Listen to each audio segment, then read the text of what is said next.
জুলাই অভ্যুত্থানে উস্কানি, ষড়যন্ত্র এবং কুষ্টিয়ায় ৬ জনকে হত্যা মামলায় জাসদ সভাপতি হাসানুল হক ইনুর বিরুদ্ধে রায় ৩০ জন। এই মামলায় তার সর্বোচ্চ শাস্তি হবে আশা প্রসিকিউশনের।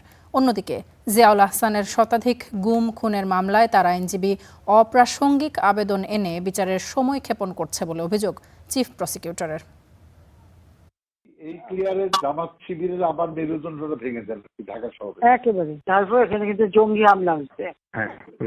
জুলাই আন্দোলনে এভাবেই শেখ হাসিনাকে অভয় দিয়ে বিক্ষোভ দমনে পরামর্শ দেন জাসদ নেতা হাসানুল হক ইনু। ৫ আগস্ট শেখ হাসিনা দেশ ছাড়তে বাধ্য হওয়ার পর তার বিরুদ্ধে অভিযোগ দাখিল হয় আন্তর্জাতিক অপরাধ ট্রাইব্যুনালে।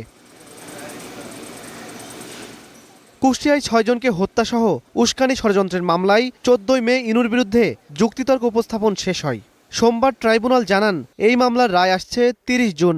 এতে সর্বোচ্চ সাজার প্রত্যাশার কথাও জানান চিফ প্রসিকিউটর।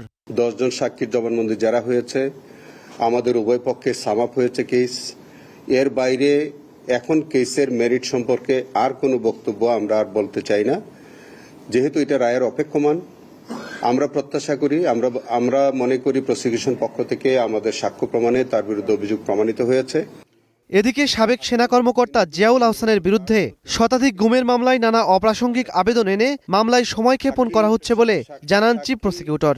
আগামী তারিখ থেকে জিয়াউল আহসানের যে কোনো কলাকৌশল, এই যে মামলা বিলম্বিত করবার জন্য যে কোনো পদক্ষেপ, যে কোনো কলাকৌশল, তারা যদি কোনো অসৎ উদ্দেশ্যে কোনো কার্যক্রম তারা আনতে চায় বা কোনো অ্যাপ্লিকেশন বা কোনো দরখাস্ত দিয়ে যদি সময়ক্ষেপণ করতে চায়, আমরা স্ট্রংলি আপত্তি জানাবো। এদিকে শাপলা চত্বর হত্যাযজ্ঞে সময় টেলিভিশনের ব্যবস্থাপনা পরিচালক আহমেদ জোবায়েরের সংশ্লিষ্টতা আছে কিনা তা খতিয়ে দেখছে তদন্ত সংস্থা।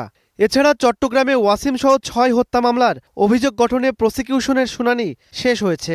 আসামিপক্ষের শুনানি ২৪ জুন। তার বিরুদ্ধেও আমাদের প্রয়োজনীয় আইনগত কার্যক্রম আমরা গ্রহণ করব। ইমন মাহমুদ, স্টার নিউজ, ঢাকা। তিনি